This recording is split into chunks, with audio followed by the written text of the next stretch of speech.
Welcome back to the Sharpshooters Wrestling Podcast for another Retro Raw review with myself, Ross, and Lord Manny Hayes. How are you, Manny? That is me. I'm great. How are you after your Christmas break? Yeah, good, mate, good. I'm 98 started with a bang in wrestling, and I mean, we're going to get into it in a minute. It's some rough stuff, but yeah, I had a good Christmas. It's I had all a good fun bad. New Year. I'm just saying, like watching this episode of Raw. I'm a bit annoyed, Ross. I'm a bit annoyed.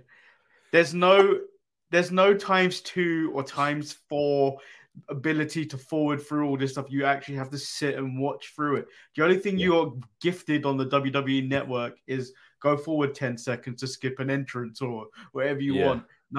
No, you're not. I'm not given these luxuries of speeding through things, and I have to sit through for a whole hour and 20 minutes.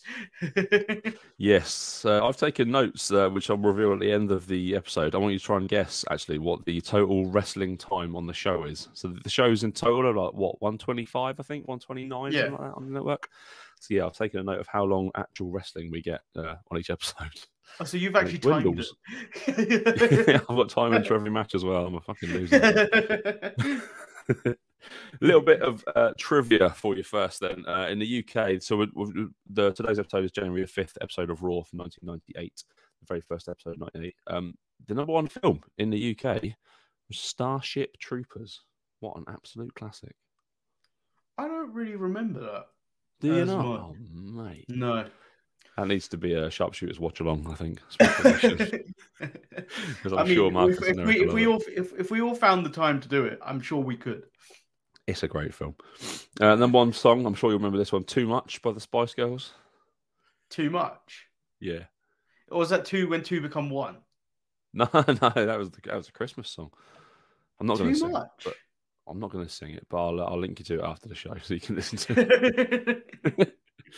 And a bit of trivia that happened this week in the world of sport, actually. This is the NBA. Shaquille O'Neal recorded his 1,000th block in the NBA this week. Pretty good. In 98? Yeah.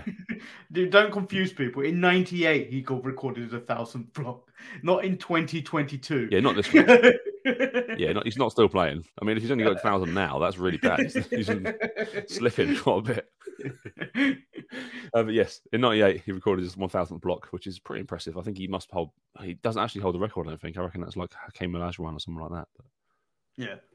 He's got to be up there, I reckon. But anyway, let's start the show. We are in New Haven, Connecticut, in the New Haven Coliseum. The show starts with Austin, and for me, it's a sign of the year to come. Austin's the first thing we see on Raw 98, and we see a lot of him on this show, don't we?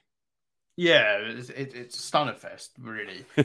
He's playing on this targeted man, and how I'm not sure if it was this episode or maybe it's the next episode of Raw where he talks about winning the Royal Rumble the year before. But I think that's the next one. I think that might be the next one next week.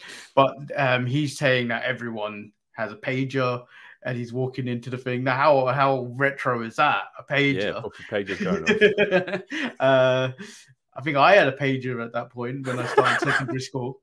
For no reason. Why would I need one? So ridiculous. Yeah, it was a really cool promo where he's entering the arena, cutting a promo as the camera follows him in. Promising to raise hell, and he certainly does. We'll see him, I reckon, without counting through my notes, I reckon about 5 or 6 times tonight. And he hasn't actually got a match tonight, but he is all over this episode. So we cut to the arena, we have the fireworks, and then we see the commentary team for the first hour is JR, Michael Cole, and Kevin Kelly for Raw. We hear from Don King apparently tonight. He's going to talk to us about his WrestleMania plans for his client Mike Tyson. Yeah, everyone's. I don't know. This doesn't like you think back to this era, and Tyson is held up as this like turning point, but no one seems that interested in Tyson being there apart from like JR. Yeah, I think it's because when you look at it, it's like, what involvement is he actually going to have? Because like when you look back through the years, the only major celebrity that really did anything at that point was Lawrence Taylor with the match against Bigelow. But like every other celebrity that's been involved has either been a timekeeper, a valet, or whatever. So you just look at it and go, what is his actual involvement? Because I know we're jumping ahead, but when he got involved with Austin and Shawn Michaels towards WrestleMania, then it was like, oh, it's cool. This is big. This is big time. But like it was only till big. It's because you were just saying it. I don't think you can really get behind it because he's not really there yet.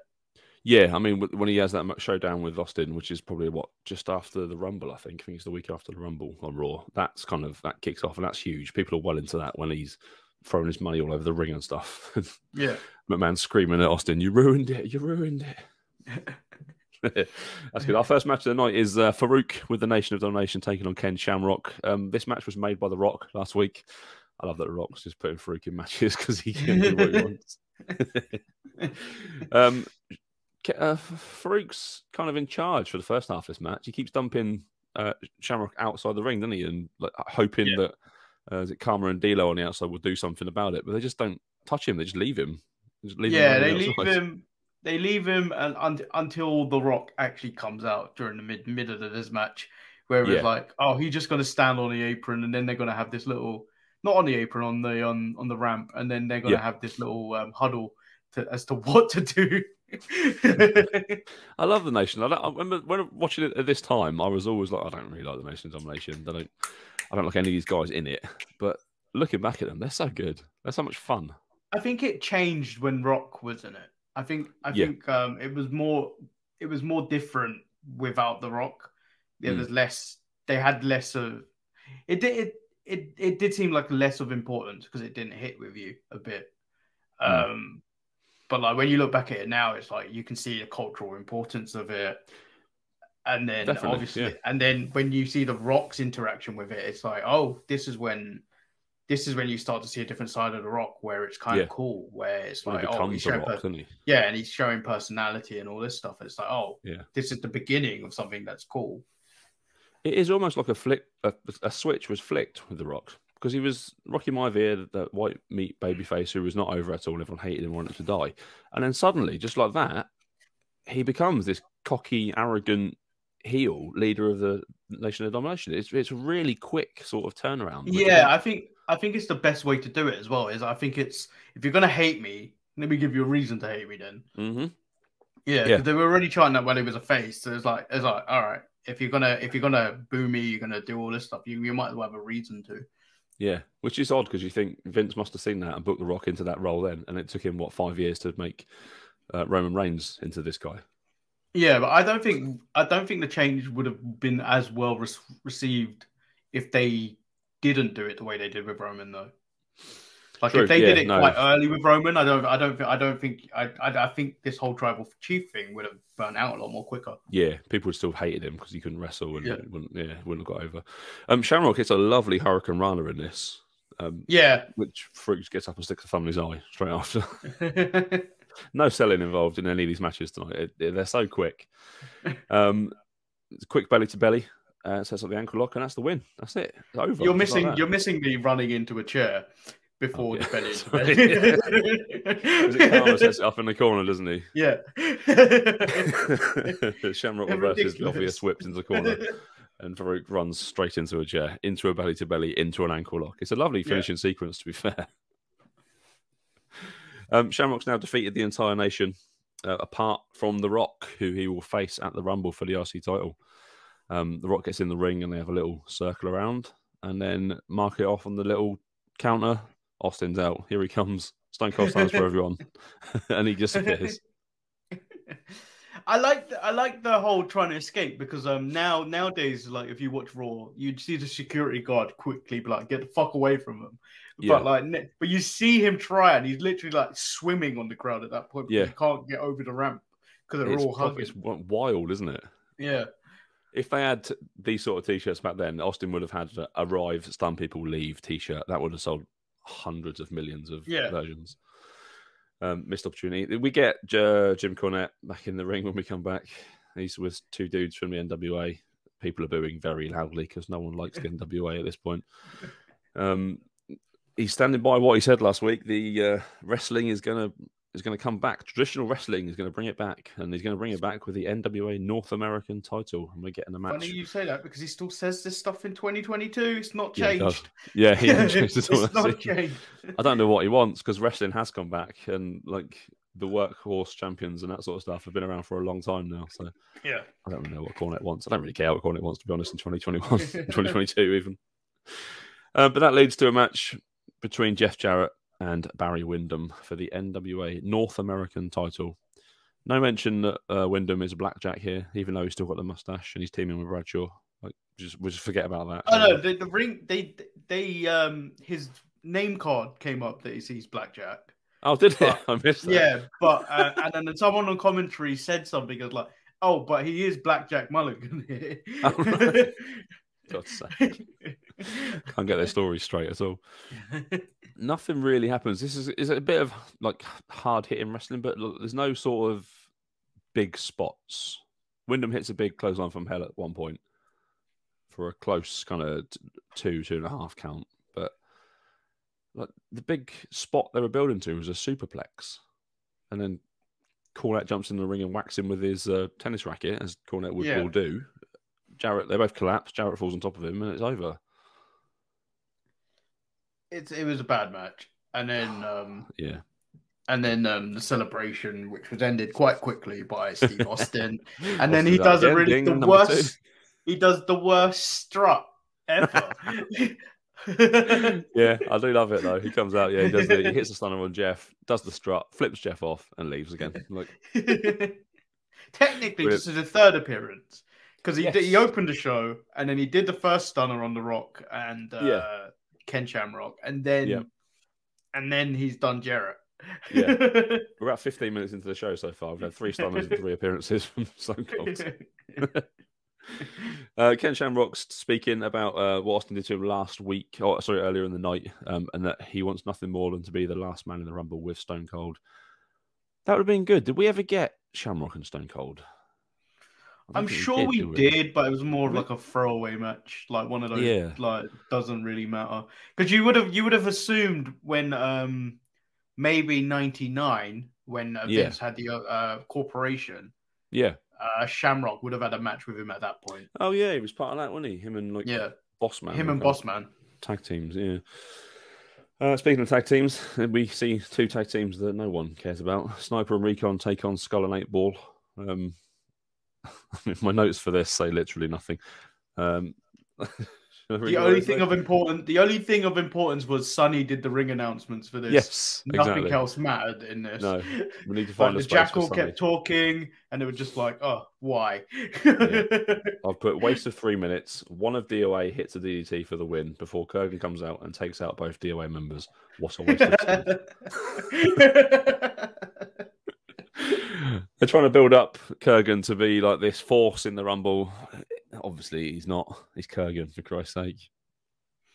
He was in 300, wasn't he, though? Yeah, he was. Yeah, fair play to him. Where is Austin? Why didn't Austin come out? They could have had 5 more stunners here, or 6, with Jackal as well. I mean, they're probably trying to remain to keep him looking strong, Kurgan. He doesn't need to associate with Skull and 8 Ball and Sniper. That's fair enough. Yeah, that's a good point. We close out the first hour of Raw with DX coming out. They talk about China's tits, obviously, because it needs to be mentioned every week. Yeah. Then what do we have? Triple H mocks Owen Hart. He makes a dick joke. Owen pops up on the Titantron. And kind of, he wants to break Owen. He wants Helmsley's leg to heal so that he can break the other one. Yeah, which didn't make a lot of sense. No, and a lot of stuff in this promo segment didn't make a lot of sense. No, it's just like a jumbled way. Let's just see out this first hour of Raw quickly, shall we? Just get this out of the way. He does say he's a black heart, and those black hearts feel no pain, which is quite a cool line. I like that. But Hunter is obviously far too cool to be afraid of Owen Hart, so he just kind of shrugs it off. That's the first hour of Raw down. We're into the war zone now, though. This is where things really hot up. We've got JR and Lawler on commentary. And we'll get to Lawler. He has some very interesting comments in the match. Was it this episode or the next one? There was stuff in the next one I had a problem with. The next I episode had of some Raw, stuff I in had a this problem. one when Sable gets knocked out, but we'll get to that in a moment. We'll start with Raw Zone kicks off with Sammy Vega with the Los Boricuas taking on Owen Hart. Owen Hart is just so good, isn't he? He's good, but I forgot how good Savio Vega was also in the ring. Yes, I'm annoyed that Savio got lumbered with the Boricuas because he doesn't need the guys. Yeah, aside from the nonsense that happened in this match, the match was actually pretty good because it's Owen, and I forgot just how good Savio Vega was, and it's almost like I kind of want to go back and watch his series with Austin from '96, which was a really good series. That's a good idea. But it was like a real delight. I forgot how good Savio Vega was. Yeah, definitely kind of ahead of his time. He would have been in the early 2000s. He could have mixed it up with some of the guys that came over from WCW, I think, and had a good run. Yeah. But yeah, unfortunately, he's stuck with the Los Boricuas in this gimmick, and it's fine. It's a good match. It goes back and forth. I love a spinning heel kick from Owen. I love that move when I was a kid. It always looks great. And it's not used much these days either, as well, which is kind of nice that it's Owen's move almost. Yeah, and I thought someone like Kevin Owens would have probably picked it up, who clearly loves Owen Hart. But it's very strange that you don't see that very often anymore. And if you do, it's not really done. It's not really executed very well. No, I think probably X-Pac's maybe the last guy to do it, but that's probably when he was doing all of his kung fu nonsense that he did. There's a lovely roll through to the finish in this. I can't know what they called it. Something O'Connor, I think it was called, like an O'Connor's roll. O'Connor roll, something like that. Yeah, to get the 3 count. After the bell, the Boricuas do a number on Owen. They beat him up good and proper and deliver him to DX, who are at the top of the ramp watching this match. I like that they kind of showed Sean paying the Boricuas. Yeah. While Helmsley gets to slap Owen around a little bit before the refs and Sergeant Slaughter come out to break it up. Well, you don't see this very often that much anymore. Stuff into storylines that kind of cross over. It does work, and it's believable that Sean would just go and get these guys to go and do it, and he would literally just pay them money to do it. That's his character, and these guys are a gang almost. So yeah, it works really well. Yeah, and it's like you've got 2 feuds actually going on at the same time. You've got Owen, Triple H, and then you've got Shawn and The Undertaker, but they mesh so well. And it's it's strange that they haven't been able to do that with any type of faction stuff, in any company at the moment properly. Yeah, it's true, really, because you've got Shawn with Taker, but then you've got Taker with Kane as well. Kane, yeah. There's there's other stuff, things all melded together. Yeah. Speaking of Kane, we get Paul Bearer out next, looking a bit worse for wear. He looked like I felt going back to work on Wednesday. Yeah, he was the epitome of the return to workers this weekend, definitely. Yeah, just oh fuck, why? Why? Hating myself on a Wednesday morning, just why? And I felt like Paul Bearer. I felt that emotion, please come home. I was like, why am I working today? Yeah, Paul's upset because he's lost Kane, basically, and doesn't know where to find him. Which is, I just love that. He's just so distraught that Kane's left him. I like the little. He tells Shawn to destroy the Undertaker at Rumble, which is funny how that really ended up, wasn't it? Really, with what happened to Shawn in that match. Horrible little bit of foreshadowing there from Paul Bearer. We cut backstage. Austin's kind of running out of a locker room, and the camera goes in, and Mark Henry's down on the floor with a table over him. God knows what's been going on in there. Thing is though, I like this one because you didn't see him take out Mark Henry. No, but much like how in the next episode, which we'll review next week, you see him do the exact same thing to Vader. Yeah, love it. He just takes down the big guys backstage without the cameras because he's that good. Doesn't need to show off. The headbangers check on Mark and say that Austin was crazy and ballistic. All right, headbangers overselling your role a little bit.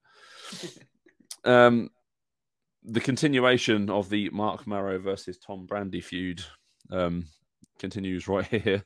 They have a match this week, which is nice. But this is where we get into my disgusting comments of Laura of the Week.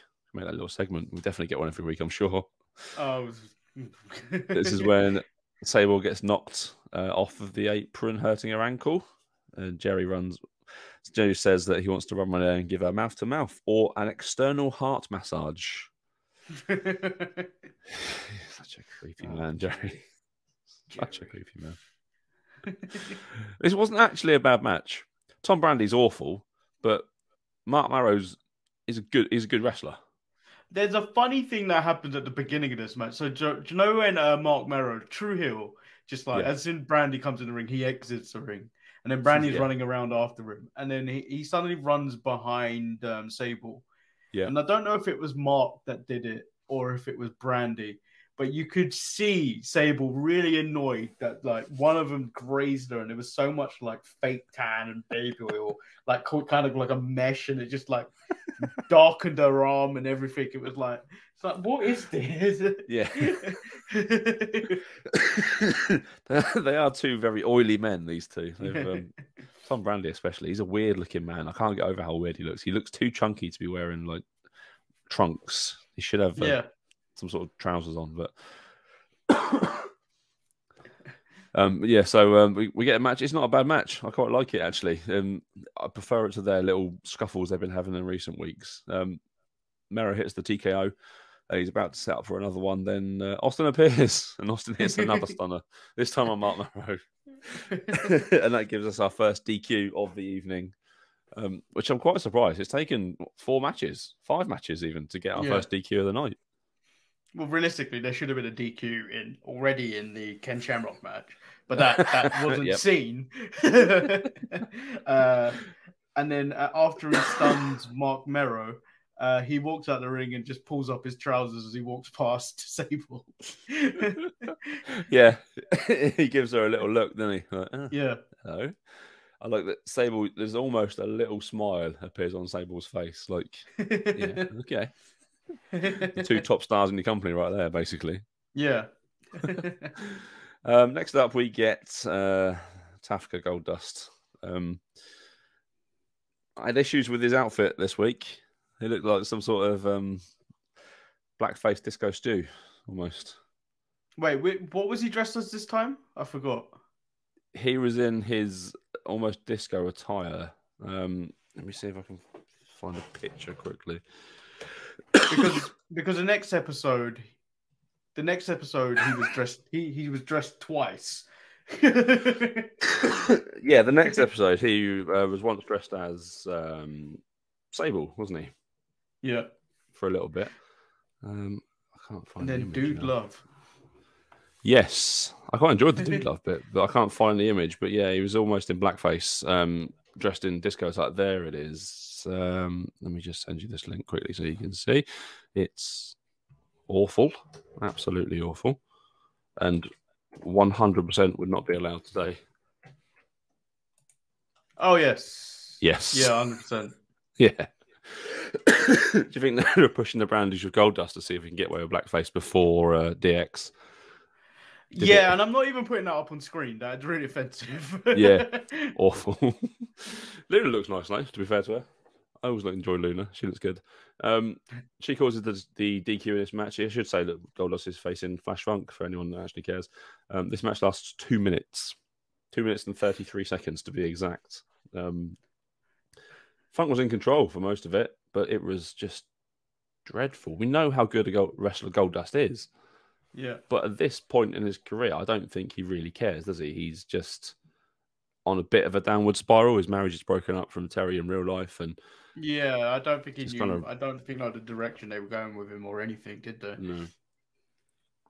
No. Luna pushes Flash Funk off the top rope for the DQ, our second DQ in 2 matches. Those 2 matches combined, by the way, have lasted less than 5 minutes. Nice. We get a special little look at Steve Blackman, who will be in the Royal Rumble. I love Steve Blackman. I always loved his character. He's just badass kung fu dude. I don't understand why people like him so much. Like, he wasn't that badass. He really wasn't. And he had nothing. He had no personality. He had nothing. He wasn't funny. He had nothing. I don't understand why people like him. I can't actually explain it. I think it might be that I like him from when he became head cheese and that wore the. It was just the sticks, wasn't it? It was just the sticks. He just used to hit people with sticks, which made people like. The problem is he hits them too fast, so they can't sell the hits from it. So it doesn't really work, but it's a cool gimmick anyway. What else do we get next? We get some more videos. I think they're just killing time because they had nothing else to put on the show. We have the Outlaws and Chainsaw Charlie and Cactus Jack, kind of a recap of what happened last week. And then but they were selling so much nonsense about this. Like, they were selling the whole we're going to show you stuff that you didn't see from Hell in a Cell, which happened months ago. Why do I need to see this again? And then, like, all these like long video packages of what the Outlaws did to LOD and all this stuff. Like, why do I need this stuff? Yeah, you could have just put matches on for longer. Yeah, you could have given all these matches an extra 2 minutes and not given us all these video packages. We're not finished with video packages, by the way. We get another one of the Headbangers appearing on Regis and Kathy Lee. Of all the people to send onto a morning TV show, you send the Headbangers. They were never over. And I don't get it. Anyway, they gave a match now against the New Age Outlaws, which was actually an all right match. It wasn't bad. Yeah, you've got Billy Gunn bias. You've got Billy Gunn bias. So I have got Billy Gunn bias, but I was always a big Outlaws fan. I loved their shtick. It's not quite where it needs to get to at the minute. They're still kind of not DX associated, basically. I like but even the entrance seemed a bit weak. Like, the old "You Didn't Know" wasn't really there yet. Like, he was doing it, but it didn't have the same. It didn't have the real same. Yeah. Who won this one? The Outlaws won, didn't they? Of course they did. Yeah. There's no way the Headbanger's going to win. Billy Gunn reversed the stage dive, I think, and fell on top of Mosh for the win. Just under 5 minutes. The Outlaws tried to beat up the Headbangers even more after the match, but here come Chainsaw Charlie and Cactus Jack to run them off, basically. Yeah. That's our last match of the night. Crazy old men. Yeah, I like their gimmicks though. You can see like Mick Foley's having fun with this, isn't he? He's loving just messing around with Terry Funk, basically. Where do we go next? We cut to Don King, who they finally get to the Don King segment. He talks all sort of hyperbole about Mike Tyson and WrestleMania and how he's the greatest of all time, and that he will be a part of WrestleMania 14 on March the 29th, live on pay-per-view. I was very distracted by this man. His hands, gestures, and everything. Like, he said WrestleMania thousands of times. He said Mike Tyson, WrestleMania. He sold the whole pay-per-view with repetition. But then his hands were just constantly like, WrestleMania, Mike Tyson, WrestleMania, Mike Tyson, March. I can't remember the date, but March, WrestleMania. He is a master promoter, isn't he? I mean, he's an absolute scumbag. From outside of his promotion, the stuff he does. There's no promoter that's not a scumbag. Like, let's be real. Yeah. To be fair, yeah, you're right. You have to cut corners to get any type of buys or anything. It's like the YouTube game now. Like, you have to put misleading thumbnails and stuff to get people. Oh, to click you. Yeah, 100%. There's no way of being successful on YouTube otherwise. But yeah, he is an absolute master promoter. I could see why Vince liked him and Vince wanted him on the show. They're very much two peas in a pod, aren't they? Yeah. We're not finished yet, though. We don't get another match when we get Shawn Michaels out to talk about the Royal Rumble and how he's going to beat up The Undertaker and put him in a casket and win the match and be done with that feud forever. Then we get the lights go out and several druids wheel out the casket, the DX casket that we saw last week. Yeah. Shawn being full-on hammy actor. I do like it when they're just having a laugh and taking. I'm not going to be funny, but this was funny though. Yeah, I found this hilarious because it was like as soon as he saw Triple H and China appear on the ramp, it turned into "But who's in the casket? But who's in the casket?" his face and everything. Yeah, this is great. This is great, Sean. I do really enjoy it. Obviously, Taker's in the casket. Triple H and trying to appear on the ramp, and Sean goes onto full comedy mode. I'm sure that's on YouTube somewhere. If you haven't seen it, everyone watch it. It's so funny. And yeah, Taker stands up, grabs him by the throat, and pulls him into the casket. There's a camera in there, which I'm not really sure why, because it's dark. But I like this. Do you know why I like this? Because it was like, how often now do we get those weird cliffhangers? Yeah, like, this was definitely a cliffhanger. It's like, oh, I got to watch next week. Yeah, even though, like, if you were in the arena, you'd be like, you'd probably see them come out at some point, like wrestle a dark match or something. But like for like us watching at home, like on a Friday, it'd be like what, mate? It'd be like midnight at this point. It's like, oh, I can't wait till next Friday now. Yeah, you go to school on the Monday, and like you'd talk about what happened to Sean at the end of Raw, like what's going to happen next week. I think you're right. That's what wrestling's missing. That at this point, there's nothing to get people talking. They have the big moments, and they happen, and that's it. Like they're done with them. Well, it's also like now, like if you do Monday, if you were to do like a cliffhanger like that, you've got NXT the next day, where the universe is the same kind of thing. It's not like they don't actually pretend that they don't exist anymore. Yeah. So like you would have to kind of have this follow up, like just like if we really talk about modern day, where you got AJ and Omos going on a Monday, and then it's being mentioned on Tuesday when he's doing his Grayson Waller, AJ Styles kind of feud. That's just being mentioned. So like it's all like, and then you've got so many shows. Like SmackDown wasn't a thing at this point, so like it was this whole like cliffhanger. Like, let me watch next week. Now it's like you kind of have to try and sell me on watching Friday now, or if anything. Yeah, that's the beauty of the one show a week. You can finish your show like this, and that is it. There's nothing else until next week. Yeah. You might have gone a shotgun Saturday night or whatever, but no one watched that, and it didn't mean anything. Yeah. So that is our show. What was your match of the night, Manny?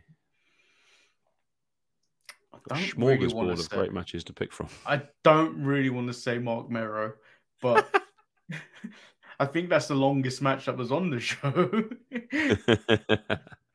That match went 3 minutes and 41 seconds. Actually, do you know what? I'm going to give it to Farouk and Mark Mero. No, Farouk and Ken Shamrock. No. Vega and Owen Hart. Vega and Owen Hart.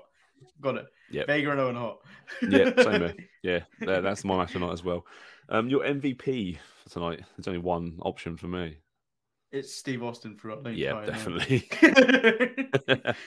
And this is Austin being Austin. What moment was he your MVP though? What of all the moments you had across the night? What was your best Steve Austin moment? Honestly, I think it was the Mark Henry bit. Yes, exactly.